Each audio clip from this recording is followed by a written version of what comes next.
Not very good at staying at home. I wanted to work, and I did it. And it's this experience I want to share with you, and maybe it will surprise you, because I want to kill a few very wrong ideas that we have at the top of our mind, and even the people who promote families believe that it is true. The first idea that I want to kill is the fact that having a personal life and having a family is in contradiction with a professional life. Yes, there are some real issues, and Mr. Mayor, Mr. President, you spoke about it. Mr. the representative of the government, you spoke about it, and that those has to be solved. But you know, when you are a father and a mother of a family, you develop qualities which are so important to be a good manager. Let me give you some example. When you help your child, which is 5 years old, to cross the street alone, or you send him to buy the bread at the bakery, hoping that no cars will come behind, and look at him doing that, what you are doing, you help him to be independent. It's the same in a company. You have to learn your team to grow. So help people growing. It's what you do every day when you are a parent. Anticipate. When you organize the vacation for kids in January, what do you do else than anticipate? And being a good manager is always not to run today, but to see what will happen and anticipate. Organize. When you organize the life, not your own life, but the life of the others, the life of your children, the life of the family, everything you do every day in your family, what does a manager unless organize? Make priorities, make some choice. It's what you do every day in your personal life. And I could continue a lot on that, but I don't want to be too long on that. A good manager, a good CEO of a company, you see when he is very good in period of crisis. And I know that in Portugal, you have been facing that, and you have solved a lot of questions and issues that I would hope that our country has done. When you are in your personal life, you have always drama. You know, someone who dies in your family, someone who is sick. You know, there are periods of your life which are very difficult to handle. And because you are parents, you know that the way you handle it, the way you behave, will determine the way that your family will live it. If you live it as a drama and you can't control the event, they will live it very badly. But if you live it as part of the life, and you say to your children, yes, it's part of the life, it is the way it is, but we will handle it. It will continue to be good. Your children lives it in a much better way. It's absolutely the same in a company. In a company, if you have a boss who is panicking or aggressive, anytime there is something that is unexpected, it's not a good manager. And where does he learn that? Unless, I would say, not in the real life, but let's say, yes, in the other life. So, I'm quite convinced that opposing all the time the personal life and the professional life is a mistake. And I must tell you that I do promote many times, not only men, but especially women who have a big family. Yes, the careers are longer. They don't have the same job at the same age as the man because they have dedicated time to their children. But you know, when they come to the office, they have this wisdom. And what do we need more than wisdom today? The other idea that I want to kill is that the policy to make possible to have big families is a policy of the value of the past. You know, I didn't understand everything. Mr. Mayor, I think I have to come back to learn more Portuguese because I didn't get all the translations. So if you may, if you authorize me, I would come back with my family so I can train in Portuguese. But when you look at the statistic, let's say Catholic countries, Portugal, Italy, Spain, the birth rate is one of the lowest in Europe. If you take other countries like Scandinavian countries or France, for example, the birth rate is much better. So it is really modern to have a family policy. And why? Because it's to be feminists, it's to promote women. Why? Because as a woman, I'm asking you a question. Why should I choose between my job and my family? Yes, if I want, I can. But why should the society impose me to choose between my family or my job, while a man, my husband, wouldn't have this choice? You know, but I'm being asked, I must say, every day, how did I do that, to have 9 children and work and have a job? And I would be very happy the day that you'll ask the same question to the man.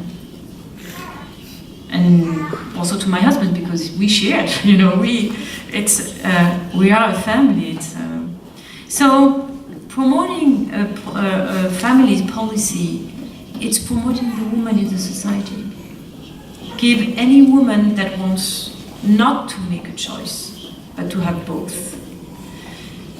So I would kill the idea of, I know that it's something that we repeat, to make the choice. No, a woman could choose not to make the choice and to build a career and a family. It doesn't mean that everyone has to do that. It doesn't mean that we have to do that at any time of the life. You know, life is long, and there is a period of time where women wants to stop and restart again. This flexibility is very important. So what I want to focus on is this very simple idea, is that if we focus on the reality of the decision of a couple, as you have said, all of you, the desire of children is there, very strong in Europe, in all the countries. So how can we make it possible? And I would say that every time I'm asked about that, I say that it was also possible for me because I was French, because I'm French. It's true that in France it's getting worse today, but in France you have the fiscal policy, the school is free, the social care is free, you have a fiscal incentive. But the more important is the culture of the society. If you go to Germany, if you don't, and you are a mother, if you don't take care about your kid the 3 first years of his life, you are accused to be a bad mother. The result of that is there is a survey saying that in Germany, 37% of the generation between 25 years old and 40 years old, that means the people who can have babies, don't want any children. And the majority of the statistics are women, because they want also to build their own life. The same in Japan.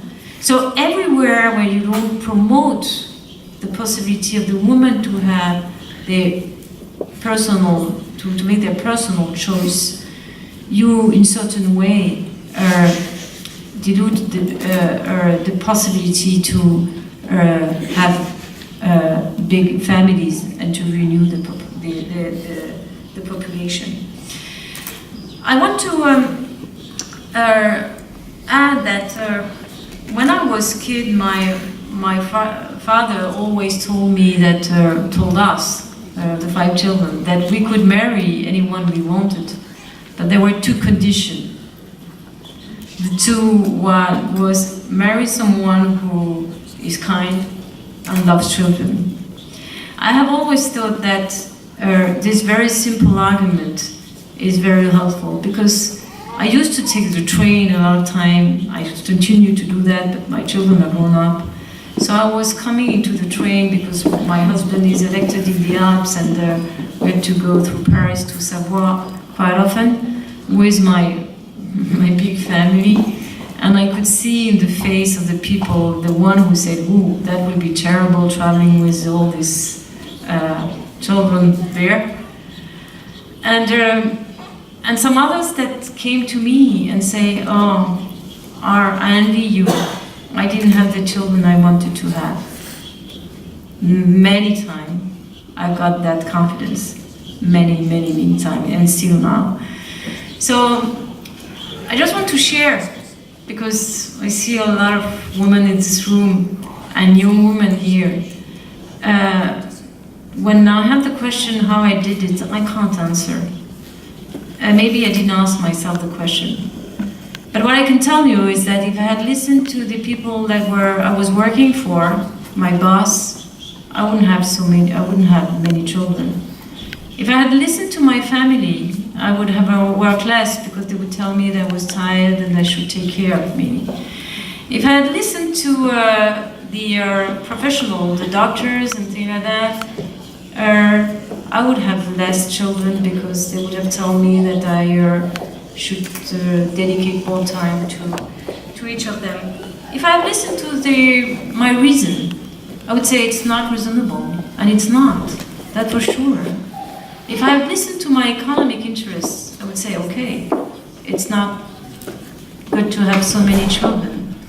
And if I had wondered if it was possible, I would have considered that it was not.